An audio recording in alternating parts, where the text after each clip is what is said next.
ইমানদারের জন্য সবচাইতে বড় মনের খোরাক হক কথাগুলি। আমি আপনাকে খুশি করার জন্য বয়ান করছি না, আমি আমার কমিটির দিক নির্দেশনামূলক বয়ান করছি না, আমি আমার নিজের ব্যক্তিগতভাবে চিন্তা ভাবনা করে বয়ান করছি না। আমার পয়গম্বর আমাকে বয়ান করতে বলেছেন যে এইভাবে হুবহু কথা হবে ওইভাবেই। কারণ আমি আপনাকে বেজারও করব না, খুশি করব না। আপনি আসছেন, আমরা এসেছি জান্নাত থেকে, আমরা যেতে চাই জান্নাতে। কেন ভুল করে গুতাগুতি করে পচা রাজনীতির কারণে আমরা জাহান্নামে যাব, এটা আমরা কখনো মেনে নিতে পারি। প্রিয় ভাই, সাইয়্যিদনা ওমর বলছেন, কথা তো ডালফালা অনেক বেশি, আমি গেলে অন্যদিকে চলে যাব, ফলে মূল ধারা আমার ব্যাহত হবে। সাইয়্যিদনা ওমর বলছেন, একটু ক্ষমা করেন, এই জন্যই যে আমার পূর্তি রাতের মাহফিলের কারণে একটু গলা না ভিজাইলে কথা বলে শান্তি পাই না। প্রিয় ভাই, মাফ করিয়েন। মনে করবেন হুজুর খালি চা খাই কেন, আর চিনি আরো একটু দিয়েন, এতগুলো চিনি দিয়েছেন, চিনি কম দিয়ে নিয়ে আসেন ভাই।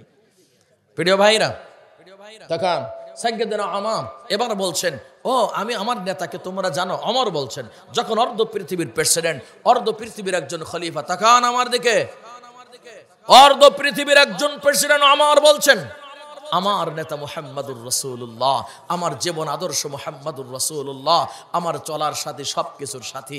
আরে আমার তো 27 বছরের টকবগে যুবক পর্যন্ত আমি কত বড় সন্ত্রাস ছিলাম তা কি জানো? আমরা তো বগুড়ার বাংলাদেশের অনেক বড় বড় ক্রাইমের নাম শুনেছি, বড় বড় ক্রিমিনালের নাম শুনেছি, যাদের নাম শুনলে একজন মানুষ ঢুকি চিপ্ত পানি পান করা লাগতো, এমনও ব্যক্তি সন্ত্রাসের কথাও আমরা শুনেছি। ওমর বললেন, আরে দুনিয়ার পচা সন্ত্রাস, তোমরা তো সন্ত্রাস ছিলে, তোমাদের চাইতে বড় সন্ত্রাসের গডফাদার ছিলাম আমি ওমর।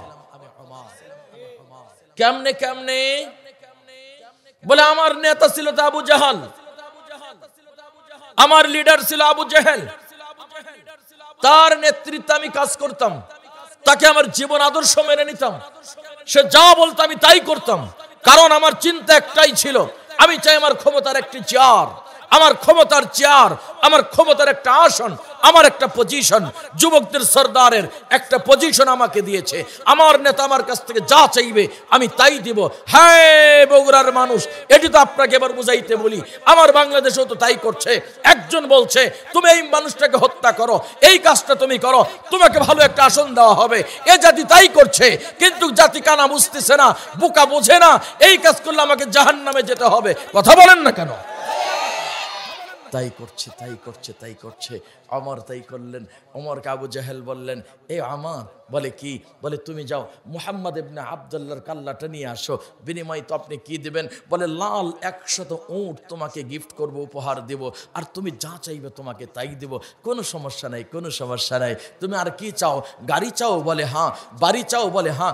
নারী চাও? বলে ভালোই তো হয়। কথা বলেন না কেন?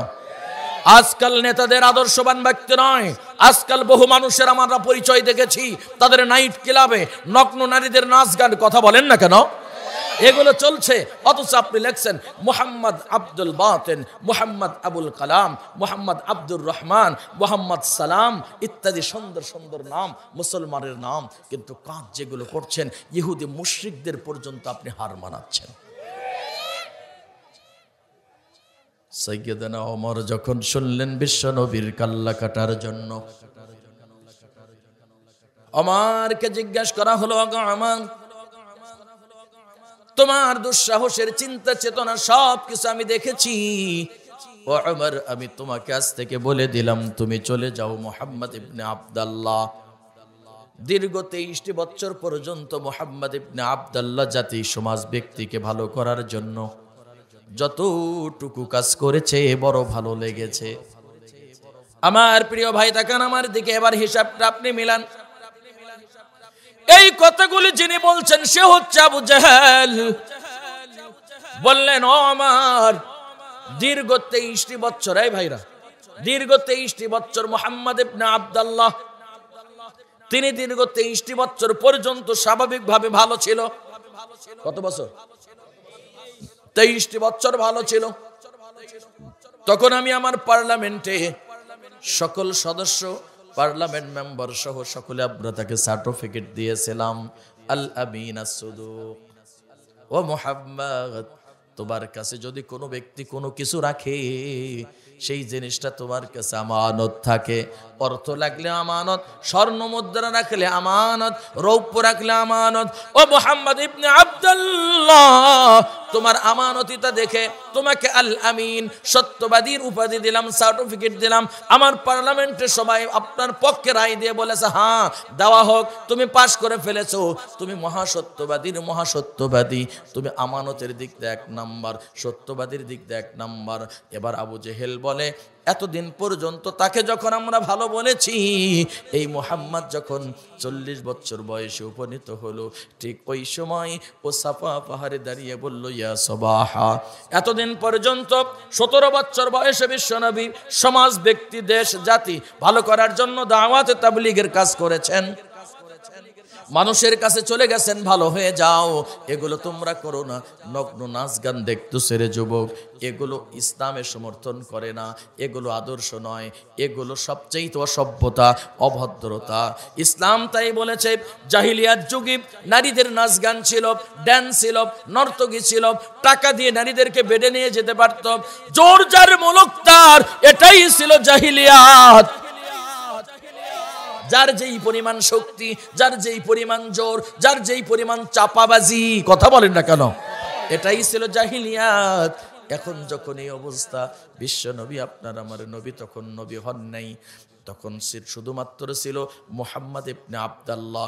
যুবকদেরকে নিয়ে সমাজ, ব্যক্তি, দেশ, জাতি ভালো করার চেষ্টা করেছেন। আবু জেহেল বলে ঠিক আছে তুমি চালাও।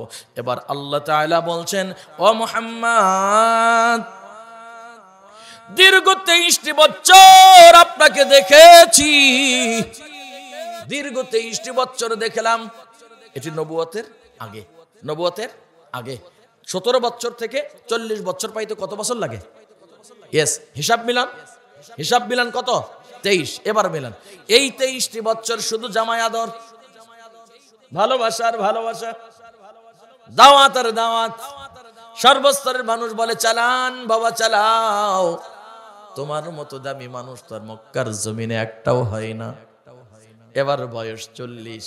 আল্লাহ তাআলা ডেকে বললেন, হাবিবুল্লাহ, এতদিন পর্যন্ত আপনি যেই কাজ করেছেন এটি ছিল আপনার মতো। এবার আমি আল্লাহ আপনাকে কোরআন দিয়ে নবুয়ত দান করলাম। আজ থেকে যেই বক্তব্য দিবেন আপনার মতো ওটা বাদ, এখন থেকে বক্তব্য হবে আমি যেইভাবে বলতে বলি হুবহু ওই মতো। এতদিন দিয়েছে তার মতো, আর এবার দিবে, কথা বলেন না কেন? শহরের মানুষ গভীর মনোযোগ, কানটাকে খাড়া করুন, দিলটাকে প্রশস্ত করুন। আপনার আমার মাথার মেমোরিতে যদি অন্য কিছু জার্ম থাকে, কোন ভাইরাস থাকে, দূর করে দেন। মেমোরির যদি ভাইরাস যুক্ত কিছু থাকে, সব কথা সাপোর্ট করে না, কথা বলেন না কেন? যার কারণে দেখবেন হক কথা, সত্য কথা যখন বলবেন সবাই বলে খুব ভালো খুব ভালো। এক শ্রেণীর মানুষ বলে এই ওয়াজ চলবে না, এই ওয়াজ চলবে না, এই বক্তা চলবে না। তার তখন সমস্ত দোষ ত্রুটি সমস্ত খুঁজে বের করতে চায়, বের করে নিয়ে গিয়ে তাকে কোনো বেকায়দায় ফালানোর চেষ্টা করতে থাকে। এর অর্থ হলো ওর মেমোরি এর মেমোরি এক নয়। ধরুন ইলিশ মাছ, পদ্মার টাটকা ইলিশ, আর নতুন আলু আর নতুন বেগুনের ঝোল দিলে মোটামুটি চুটকির মাঝে বগুড়ার সেকন চালের ভাত, মোটামুটি চুটকির মাঝে 2-3 প্লেট উঠে যাবে, সমস্যা নেই। সমস্যা আছে এক শ্রেণীর লোকের, শরীরে অ্যালার্জি আছে যাহাদের, কথা বলে না। ঠিক তাফসীর মাহফিলের হক বাস্তব কথাগুলি ইমানদারের জন্য হবে মনের খোরাক, আর সমস্যা হবে ওহাদের ইমানের মধ্যে মুনাফিকে ভিঙ্গার লেগেছে যাহাদের। এখানে কোনো মুনাফিক নাই, সবাই আল্লাহর প্রিয় মুজাহিদ। চিৎকার মেরে বলেন আল্লাহু আকবার। আল্লাহ পাক বললেন, হাবিবুল্লাহ, এতদিন পর্যন্ত আপনি দাওয়াতের কাজ করেছেন, এবার আমি যেইভাবে বলি ওইভাবেই। আপনার লক্ষ্য থাকবে, মিশন থাকবে, টার্গেট থাকবে, উদ্দেশ্য থাকবে। শুধুমাত্র 2 শ্রেণীর মানুষের লক্ষ্য নাই, উদ্দেশ্য নাই, মিশন নাই, টার্গেট নাই। একটা হলো মানসিক ভারসাম্যহীন পাগল, আর একটা হলো ছোট্ট শিশু বাচ্চা। এই 2 জনের কোনো লক্ষ্য নাই, কোনো টার্গেট নাই, কোনো মিশন নাই। বলে হাবিবুল্লাহ, আজ থেকে আপনি জাতির সামনে দাওয়াত দেবেন কোরআন দিয়া। এই সমাজকে পরিবর্তন করতে চেয়েছেন, পারেন নাই। এবার আমি কোরআন দিয়েছি, কোরআন দিয়ে ব্যক্তি সমাজ দেশ সাদিকে আপনি সাজান, অটোমেটিকলি এ জাতি সবাই ভালো হয়ে যাবে। আমার প্রিয় ভাইরা, আমি জানি বাস্তব আয়াত টয়াত দিয়ে যদি তাফসীর করি আপনি বলো মজা পাবেন না, বরং আপনি এখন চিন্তা করতেছেন কাহিনী ভিত্তিক ওয়াজ হলে খুব মজা।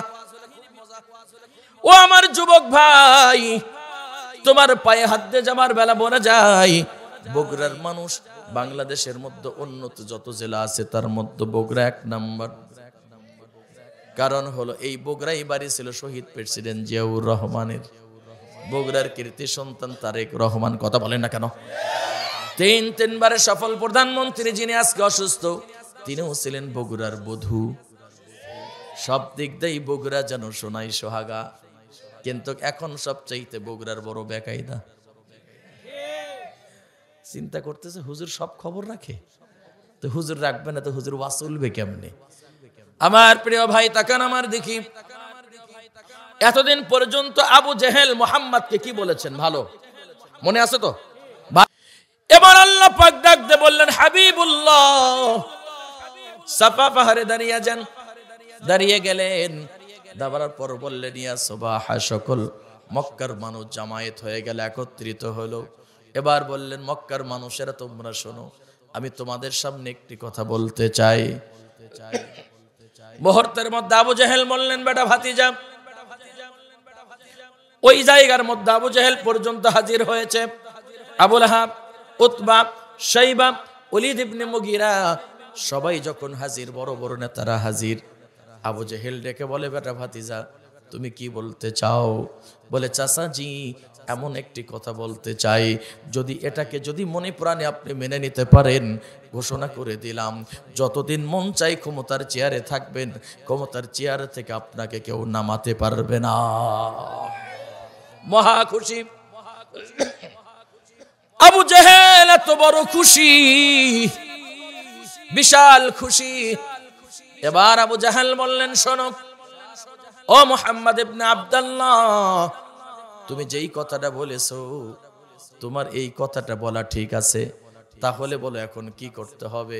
তখন বললেন, ইয়া আইয়ুহান নাস কুলু লা ইলাহা ইল্লাল্লাহু তুফলিহুন।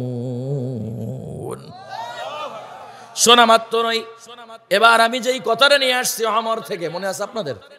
শোনা মাত্রই আবু জেহেল মহাবেজান, তার দলের অঙ্গ সংগঠনের যত নেতা আছে, আতি নেতা, পাতি নেতা, ছুট নেতা, ঝুট নেতা।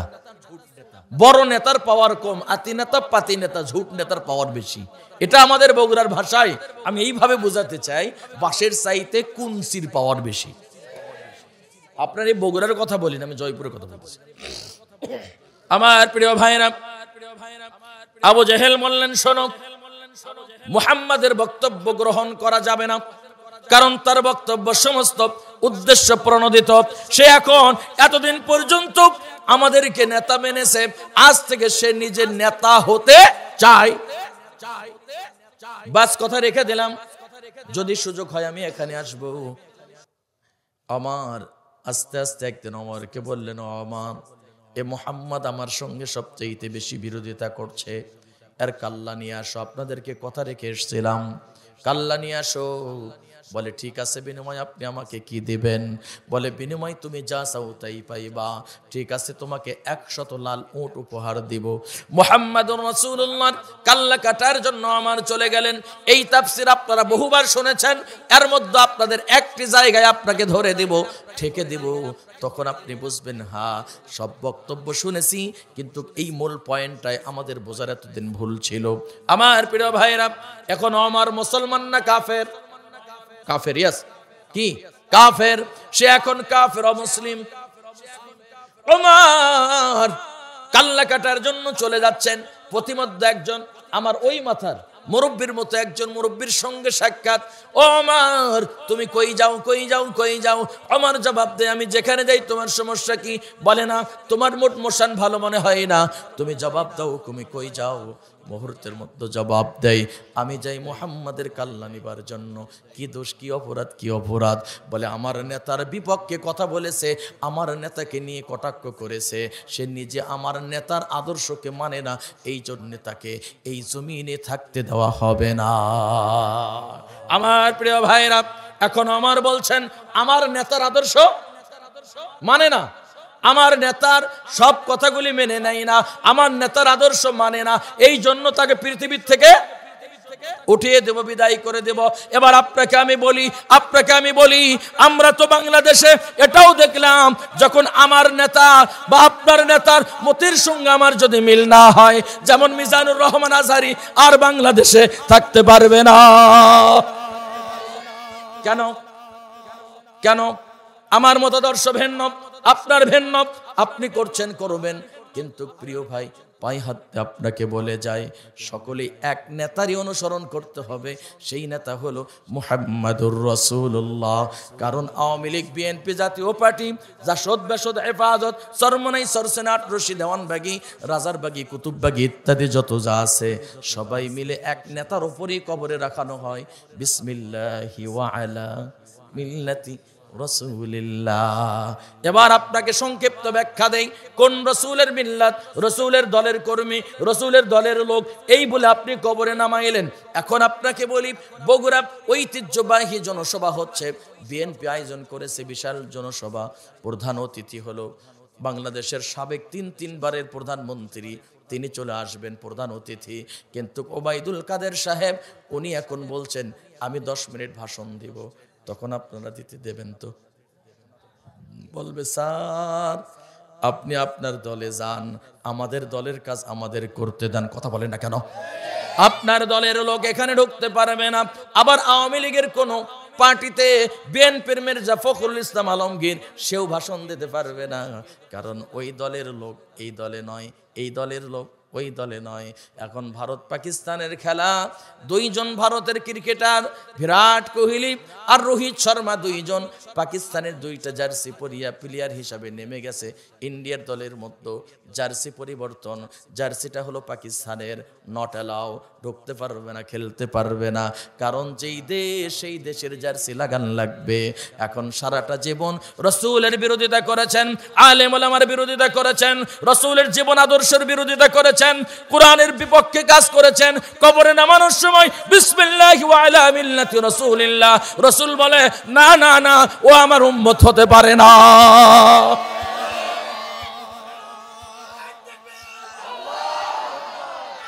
একটু চা দেবেন তো, অল্প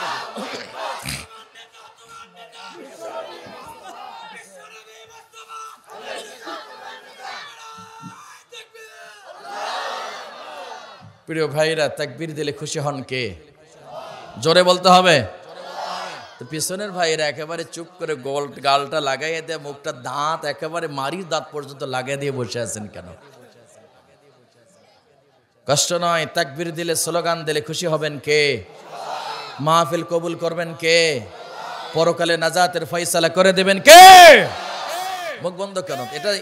এটা আমাদের পলিটিক্যাল কোনো অনুষ্ঠান নয়, এটা ধর্মীয় জলসা। সুবহানাল্লাহ বলেন না কেন? আমার প্রিয় ভাইরা, গভীর মনোযোগ তাকান আমার দিকে। এবার ওমর আল ফারুক রাদিয়াল্লাহু তাআলা আনহু ওই জায়গার মধ্যে যখন মুরব্বির সঙ্গে সাক্ষাৎ হলো, বলে দিল শোনো, তুমি যেও না যেও না যেও না, কারণ হলো তুমি ওখানে যাচ্ছ মুহাম্মাদের কাল্লা নেবার জন্য। তুমি যতই চেষ্টা করো না কেন মুহাম্মাদের কাল্লা তুমি নিতে পারবা না। বলে তাহলে আপনার থেকে শুরু করি, আপনার কাল্লাটা আগামী ফেলে দেব। বলে শোন বেটা বেয়াদব, তুমি ফেলে দিবা কেমনে? তুমি ফেলে দিবা কেমনে? তুমি ফেলে দিতে পারবা না, কারণ হলো আমার মালিক ইযা জা আজালুহুম লা ইস্তাখিরুনা সাআতান ওয়া লা ইস্তাকদিমুন। আমার মালিক, আমার মৃত্যু যেই জায়গায় যেই সময়ে নির্ধারণ করেছে, 1 মিনিট আগেও পরে তুই কেন তোর বাবা তোর 14 গোষ্ঠী নিয়েও আমাকে তুই হত্যা করতে পারবি না।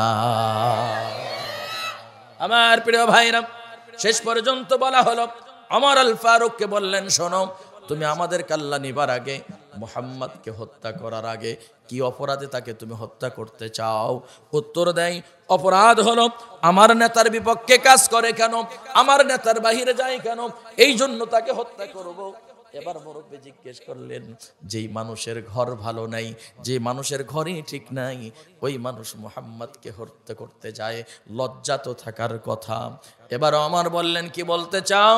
বলে, তোমার ঘরের তোমার বোন, তোমার ভগনপতি, তোমার দুলা ভাই, তারা দুইজন মুহাম্মাদের হাতে হাতে রেখে কালেমা পড়ে মুসলমান হয়ে গেছে, তাই নাকি? বলে হ্যাঁ। বলে ঠিক আছে, তাহলে উদ্বোধন করবো আমার ভগ্নিপতি দুলা ভাইকে দিয়া, তারপরে বোনকে হত্যা করব, তারপরে ওদের বড় যে বস, যে লিডার মুহাম্মদ, তাকে হত্যা করব। চলে গেল বোনের বাড়িতে, গিয়ে দেখে তার দুলা ভাই কুরআনুল কারীমের তেলাওয়াত করছেন। এরপরে আর দেরি করে নাই, তরবারিটা খুলে বের করে মৃদু আঘাত নয়, জীবনের সমস্ত শক্তি দিয়ে উল্টো পিঠ দিয়ে তরবারির উল্টো পিঠ দাগাত করছে, রক্তাক্ত হয়ে গেছে। বোন এসে বলে, ভাই রে, তুই আমার স্বামীকে তুই মারবি না কেন? তুই মারিস, তোর দুলা ভাইকে তোর জন্য কিছু করে নাই, তুই মারবি কেন? কি অপরাধের জন্য তুই মারিস? বলে, আমার নেতাকে সন্তুষ্ট করতে হবে, তাই তো আমি তারে মারি। এবার বোন বলে, শোন, তোর নেতা তো দুনিয়াতে শেষ, তোর নেতা যে কয়েকদিন নেতৃত্ব আছে, তোর সেই কয়েকদিন পাওয়ার আছে, কথা বলেন না কেন? নেতা যেই কয়েকদিন, সেই কয়েকদিন পাওয়ার, আর মুহাম্মাদুর রাসূলুল্লাহর পাওয়ার ইহকাল এবং পরকাল, নাজাত পর্যন্ত, জান্নাত পর্যন্ত তার পাওয়ার। সুতরাং তুই পচা লোকের পিছে কেন দৌড়াস? তার কথা তুই কেন শুনিস? বলা মাত্রই বোনকে মার শুরু করে দিয়েছে।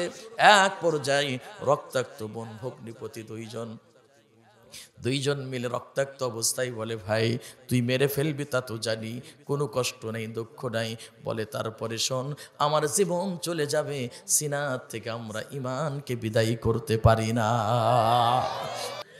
এই তোরা কি মনে করিস রে? এক লোক গল্প করছিস, এই কি মনে করিস আমাকে যে টাকা বেশি দিবে তাকে আমি ভোট দেব? বগুড়াতে বুঝি এটা নেই। কয় কি কন কমিশনার সাহেব, মেয়র সাহেব, আরে দিলটা যদি খোলা যেত, দেখাইতাম যে আপনাকে ভোট দিয়েই ফেলছি। তবে শোনেন, আপনি যেন মন খারাপ করেন না, আমি কিন্তু কয়েকজনের সাথে চলাফেরা করবো, বুঝছেন, কিন্তু ভোটটা আপনাকে দেবো। কি সিটার রে ওই কয়, ওরকে সাথে চলাফেরা করবো, ভোটটা তুই ওরকে সাথে চলবো কিসো? এটা বগুড়ার ভাষা হচ্ছে নাকি আমার? কে রে, তুই ওরকে সাথে চলবো গা?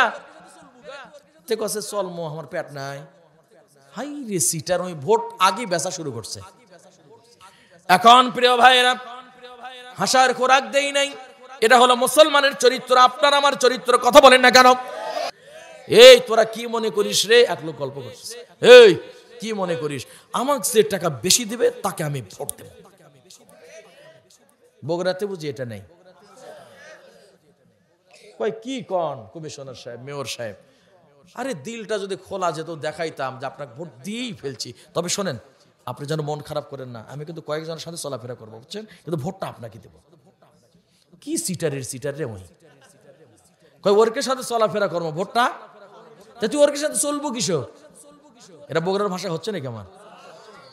কে রে, তুই ওরকে সাথে চলবো গা? তে কছে চলমো, আমার পেট নাই। হাই রে সিটার, ওই ভোট আগে বেচা শুরু করছে। এখন প্রিয় ভাইয়েরা, হাসার খোরাক দেই নাই, এটা হলো মুসলমানের চরিত্র, আপনার আমার চরিত্র, কথা বলেন না কেন? আমার নিজের চোখে দেখা, রাজশাহী কৃষি উন্নয়ন ব্যাংকের খুব বড় একজন কর্মকর্তা, তার বাবা ছিল একজন খেটে খাওয়া মজদুর, সন্তানকে বড় চাকরিজীবী বানিয়েছে।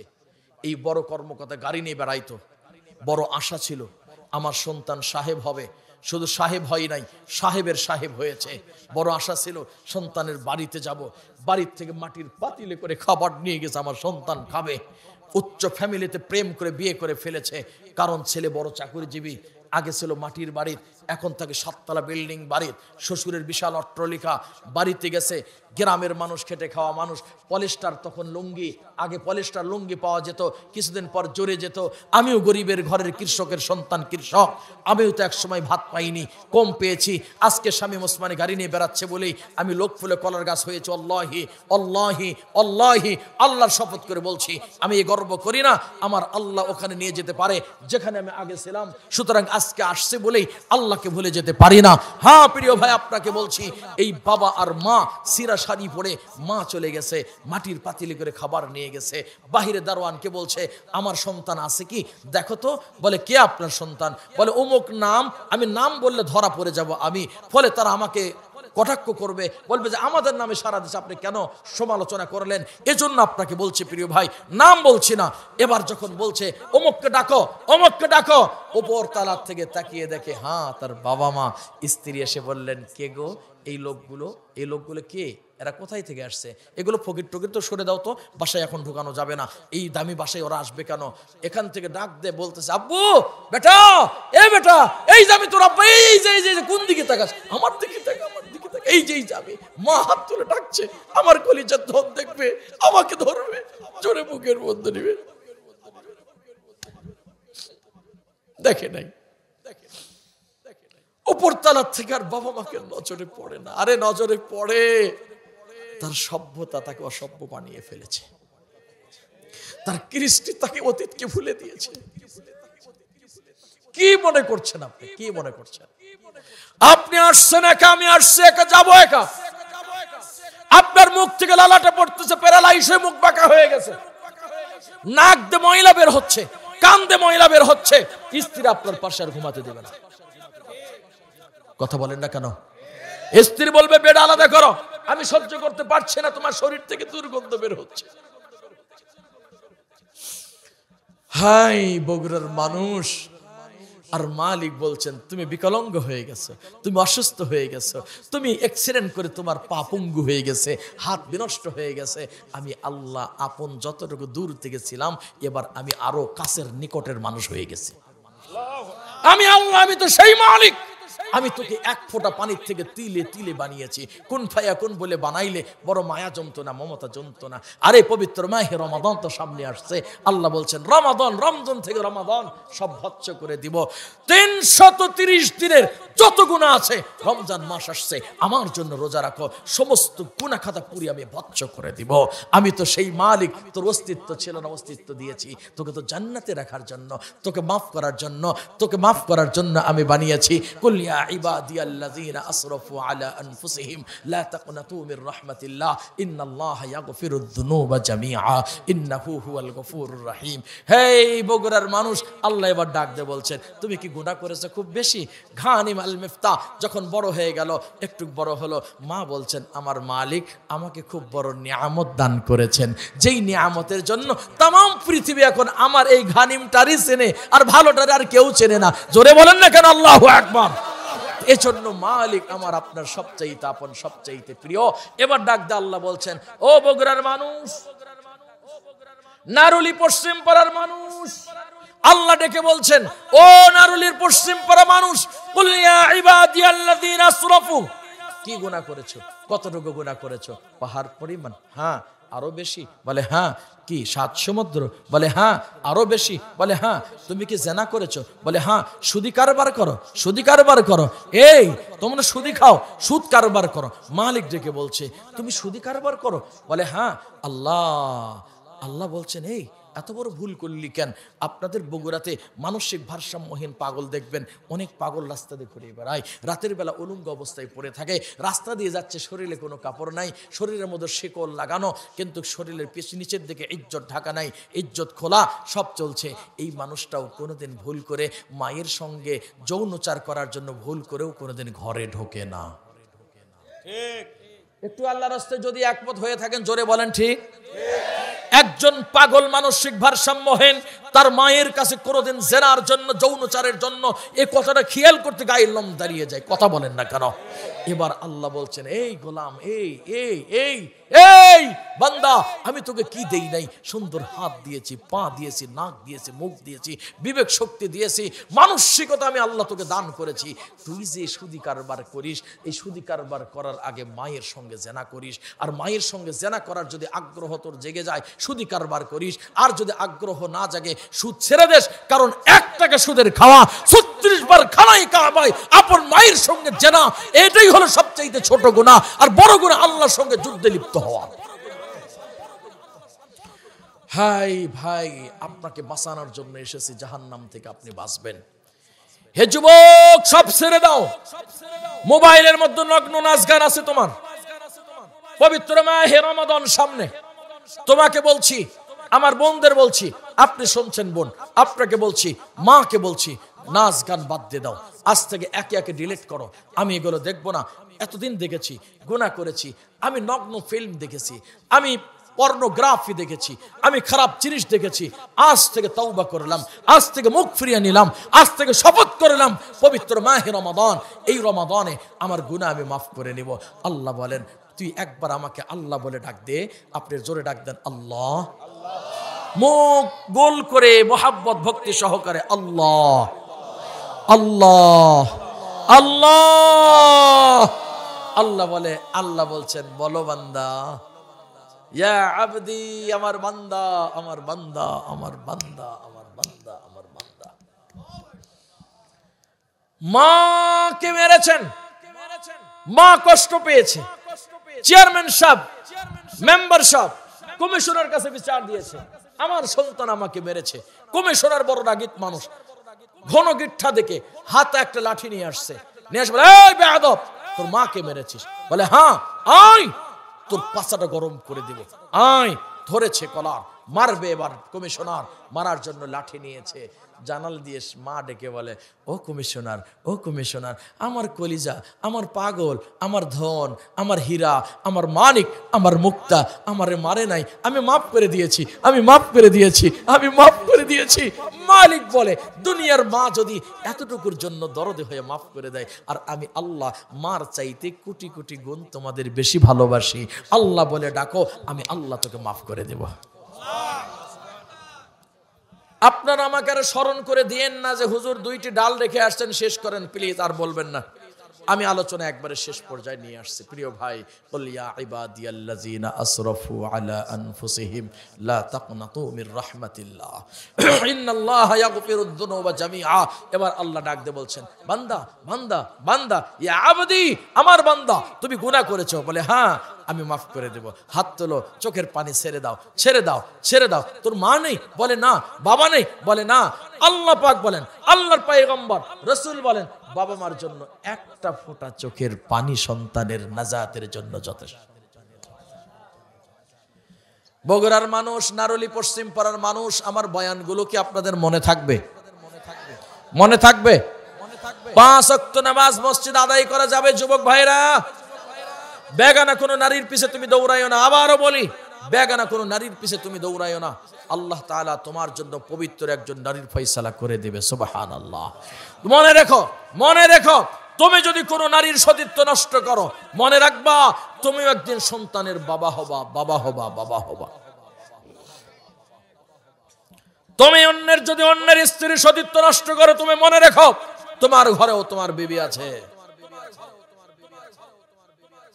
তুমি ভাবো, তুমি জেনা করার আগে তুমি ভাবো, পরকিয়া করার আগে তুমি ভাবো, আমার ঘরে স্ত্রী আছে, যদি আমার স্ত্রীকে আমার চোখের সামনে জোরপূর্বক যদি কেউ ধর্ষণ করে, স্বামী হিসেবে আমাকে কেমন লাগবে? ইস, লজ্জার কথা, না, মেনে নিতে পারছি না, পারছি না, পারছি না। তাহলে তুমি অন্যের বইয়ের সঙ্গে অবৈধ সম্পর্ক করছো, ও কিভাবে মেনে নিচ্ছে? আমার মা বোন, আমার ভাই, আমার মা বোন, আমার ভাই, আপনার স্ত্রীর মাথার তালু থেকে পায়ের তালু পর্যন্ত আপনার জন্য আমানত। আপনার স্ত্রীর মাথার তালু থেকে, আবারও বলছি, মাথার তালু থেকে পায়ের তালু পর্যন্ত স্বামীর জন্য আমানত। ঠিক তেমনি একজন স্বামীর মাথার তালু থেকে পায়ের তালু পর্যন্ত স্ত্রীর জন্য আমানত। ফোন করেছেন, ভাবি কেমন আছেন? লক্ষ্মী ভাবি, আমি ভালো আছি। এ সোনা, তুই কেমন আছিস রে? ভালো আছি ভাবি। হারাম, হারাম, হারাম, হারাম কথা বলতে পারবেন না। কে বলছেন? আমি অমুক। কাকে চান? ভাই আছে, উনি বাহিরে গেছেন, আপনি রাখেন। ওকে, আমি কি বুঝাইতে পারছি কথাগুলি? এবার ফোন দিয়েছে একজন মহিলা। হ্যালো, আসসালামু আলাইকুম। ওয়ালাইকুম আসসালাম। কে? আচ্ছা, এটা ইয়ের নাম্বার না? কার নাম্বার? ও হ্যাঁ, ও যে এর মানে ও ফেক আইডি থেকে ফোন দিয়েছে পটানোর জন্য। কথা বলেন না কেন? আরে যুবক মনে করছে শামীম ওসমানীর দাড়ি লাল হয়ে গেছে দেখে বোঝায় কিছু বোঝে না। শামীম ওসমানী সৌদি আরব মসজিদে নূরের 3 বছর 4 মাসের ইমাম। বাংলাদেশেও কম বেশি পড়াশোনা করেছি, তোমাদের বয়সে আমি পার করে এসেছি। প্রেম না করলেও বুঝি, প্রেম না করলেও বুঝি। আর আমরা নিজেকে যারা আদর্শবান মনে করি, ব্যক্তিগতভাবে আল্লাহর কোরআন সাক্ষী রেখে, আমার জীবনে কোনোদিন আমার সতীত্ব আমি নষ্ট করি নাই, জীবনে আজ পর্যন্ত। বাকি দিন যারা আল্লাহ তাআলা আমাকে না করান। আপনি মুসলিম, আপনি শপথ করবেন, ওয়াদা করবেন আল্লাহর কাছে একাকী, হে আল্লাহ, আমার কাছে একজন নারী তার মায়ের কাছে যেমন নিরাপদ, আমার কাছে অনুরূপ নিরাপদ। আপনি মুমিন মুসলমান হতে পেরেছেন। আর যদি আপনার চোখ ফাঁকি দিয়ে বারবার চলে যায়, আপনি মনে রাখবেন আপনি এখনো পরিপূর্ণ ঈমানদার হতে পারেন নাই। আমি সর্বশেষ ছোট্ট একটি সাইয়্যিদানা আমারের বিষয়ে কথা বলতেছিলাম। অল্প একটি কথা বলি, আমি আলোচনা শেষ করি। আমি এর জন্য আপনাদের কাছে অনুমোদন চাচ্ছি। জি, আপনারা কি শুনবেন? যারা শুনবেন হাত তোলেন। মাশাআল্লাহ, লিল্লাহি তাকবীর। সভাপতি ভাই 10 মিনিট আমি শেষ করে দেব। জি প্রিয় ভাই, দেখুন সাইয়্যিদানা আমর, থামেন, শেষ হয়ে গেছে ভাই। সমস্যা মনে করতেছেন? শেষ হয়ে গেছে, দোয়া করে দেবেন। না আর রেডি করেন। জি প্রিয় ভাই, জি ফজর পড়তে হবে। প্রিয় ভাই, সাইয়্যিদানা আমর, না সাইয়্যিদানা আমর অর্ধ পৃথিবীর খলিফা, অর্ধ পৃথিবীর প্রেসিডেন্ট। তাকান, এখান থেকেই আপনাকে ভাই এখান থেকে আপনাকে বুঝাই, অর্ধ পৃথিবীর শাসক আমর। কোন আমর? যেই আমর রাসূলকে মারার জন্য বোনকে মারতেছে, এখন রাসূলের কাছে মারার জন্য যাবে। অসভ্য আমর রাসূলকে মারতে গেলেন, কোরআনের ছোঁয়া পেলেন, সেই আমর পরবর্তীতে জান্নাতের সার্টিফিকেট পাইলেন। আগে ছিল সন্ত্রাস, পরে হলেন কার? জোরে বলেন। দুনিয়াতে সার্টিফিকেট পেলেন। এতটুকুই নন, অর্ধ পৃথিবীর একজন খলিফা প্রেসিডেন্টও আল্লাহ পাক বানাইলেন। প্রেসিডেন্ট আমরা বানাইতে পারি নাই। আমাদের পচা কথা, আমরা বলি জনগণ ক্ষমতার উৎস। না, আল্লাহ বলছেন জনগণ ক্ষমতার উৎস হয় কেমনে? জনগণ তো দুনিয়ার মালিকই নয়, জনগণ তো নিজেরই মালিক নয়। এখন যদি আপনি মনে করেন আমার বাবার আর আমার, না, আপনি অস্থায়ী, আল্লাহ হলেন চিরস্থায়ী। লাভ নেই। আল্লাহ বলছেন পৃথিবীর মালিক আমি, তোমরা না। তাহলে মালিক যদি আমি হই, ক্ষমতা দিবারও মালিক আমি আল্লাহ। আমি সাইয়্যিদানা ওমর আল ফারুক অর্ধ পৃথিবীর একজন খলিফা, শাসক। একদিন তার কাছে বিচারি সানির জন্য পত্র আসলো। আমার প্রিয় বগুড়াবাসী, বিচারে সানি অর্থ হলো দ্বিতীয় বিচার করার জন্য।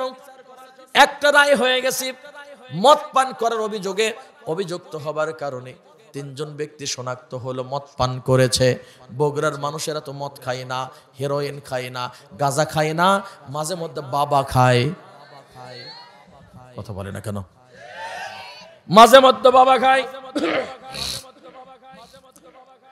বগুড়ার মানুষ আমারের কাছে বিচার, 3 জন ব্যক্তির বিচার করেছেন। বিচারপতি রায় দিয়েছেন। এর মধ্যে ছিল একজন আমরের কলিজার টুকরা ছোট সন্তান আবু শাহামা, যার নাম প্রেসিডেন্টের আপন সন্তান, নাম তার আবু শাহামা। আরো 2 জন 3 জন, সর্বমোট 4 জন আসামি। অপরাধ কি? অপরাধ ইয়াবাখোর, ফেন্সিডিলখোর, মদখোর। অপরাধে বিচারপতির কাছে যখন প্রমাণাদির ভিত্তিতে প্রমাণিত হলো, বিচারপতি দেখলেন এই 3 জন অন্য লোক, বিরোধী দলের লোক, আর আমার হলেন সরকারের, অর্থাৎ প্রেসিডেন্টের বেটা। প্রেসিডেন্টের অমরের বেটা হলো এটা, আর ওই 3টা হলো বিরোধী। ভালো করে মিলান। অমরের বেটা হলো আবু শাহামা, উনি হলেন সরকারি, আর 3টা হলো বিরোধী। এখন রাষ্ট্রপতির পক্ষ থেকে কোনো কথা নাই, বলে দিয়েছেন স্বাধীনভাবে বিচার হবে, কোনো সমস্যা করা যাবে না। এখন বিচারপতি রায় দিবার পর যেই ব্যক্তির দ্বারা 80টি বেত্রাঘাত করা হবে তাকে কানে কানে বলে দিল, তুমি কি লোকগুলো চেনো? বলে না। বলে এই যেটা অমরের ছেলে আর এই 3টা বিরোধী দলের ছেলে, এই বিরোধীগুলো এমন মার মারলো, অনুরূপ সাইয়্যিদানা আমরের সন্তান কেউ মারা হলো, কিচ্ছু হয় নাই, একটু আঘাত প্রাপ্ত হয় নাই, বুক টান টান করে পরের দিন ঘুরে বেড়ায়। এখন বিশিষ্ট সাহাবীরা এমন দৃশ্য দেখার পর ওমরের কাছে বিচারে সানির জন্য যখন পত্র পাঠানো হলো, সাইয়্যিদানা আমর বিবির কাছে রাষ্ট্রের কাজ শেষ করে বাড়িতে আসলেন। বিবি বসা, এবার এসে সালাম দিলেন, আসসালামু আলাইকুম। বলে ওয়া আলাইকুম আসসালাম। বিবি, আমার কাছে পত্র এসেছে, আমি খানা খাবো না, বিচারে সানি করার জন্য আমি ইয়ামেন চলে গেলাম। কেন কেন? বলে তোমার কাছে একটি জিনিস জানতে এসেছি। তোমার আমার কলিজার টুকরা সন্তান আবু শাহামা সে মদ পান করেছে। মদ পান করার অভিযোগে অভিযুক্ত হবার পর যারা যে বিচারপতি বিচার করেছে, বিচারটা ছিল প্রহসনমূলক বিচার, উদ্দেশ্য প্রণোদিত বিচার। অর্থাৎ বিচারপতি আমার দলের মনে করিয়া, আমাকে সন্তুষ্ট করবে মনে করিয়া আমার সন্তানটার শাস্তি করছে কম, আর ওরা বিরোধী বলিয়া ওদের শাস্তি করছে বেশি। এখন ওর উদ্দেশ্য, আমার নেতা যদি আমার প্রতি খুশি হয়, আমি প্যাত প্যাত করে সুপ্রিম কোর্টের বিচারপতি হয়ে যাব। কথা বলেন না কেন? এই আশায় এরকম করছে। ও বিবি, তোমার কাছে আমার এতটুকু ফরিয়াদ, সন্তানের বিচারের ব্যাপারে তুমি কি বলো? বলে স্বামী গো, আজ থেকে শপথ করলাম, ওয়াদা করলাম, যতক্ষণ পর্যন্ত বিচার কাজ না করছেন, সমাপ্ত না হচ্ছে, ততদিন পর্যন্ত আমি একটা লোকমা পর্যন্ত মুখে দেব না, কিছু খাবো না। চলে আসলেন বিচার করার জন্য। আমার প্রিয় ভাইরা, বিচার যখন সানি বিচার করবেন, উপস্থিত সকলের সামনে বললেন, হ্যাঁ এই ছেলেটা কি করেছে? বলে মদ পান করেছে। মদ পান করার অভিযোগে আগামীকাল 7 রাস্তার মোড়ে 80টি বেত্রাঘাত করা হবে, আপনারা সবাই চলে আসবেন। বিরোধী পক্ষরা বলল, যতটুকু রায় দিয়েছে এই পর্যন্তই শেষ, কার্যকর হবে না। ওমর বললেন, হবে, আমি নিজে তার রায় কার্যকর করব। পরের দিন বেতের গাঠুরিটা কাঁধের মধ্যে করে নিয়ে ওমর চলে গেলেন বিচার করার জন্য। যখন চলে আসছেন, ঠিক ওই সময় সন্তান আর বাবার চোখে চোখ যখন পড়ে গেছে, নিঃসন্দেহে বাবার অন্তরে আঘাত লেগেছে, আমার সন্তানটার বিচার এখন করব।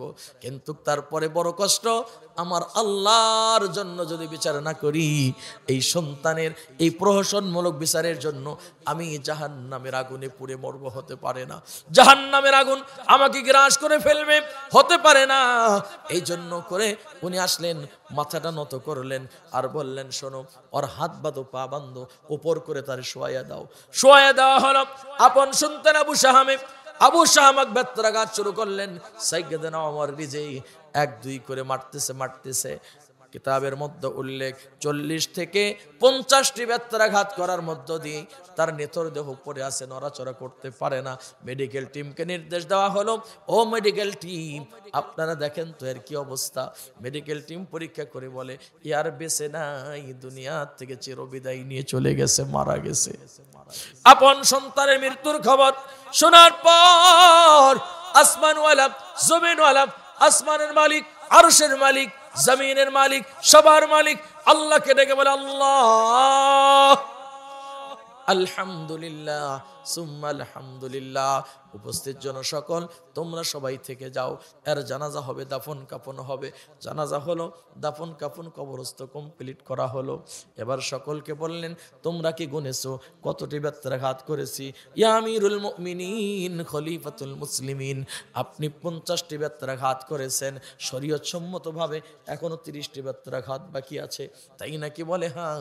তাহলে তোমরা সাক্ষী থেকেও, বাকি 30টি বেত তার কবরের উপর মেরে শরীয়তের পরিপূর্ণ আইন এই জমিনে প্রতিষ্ঠিত করে গেলাম।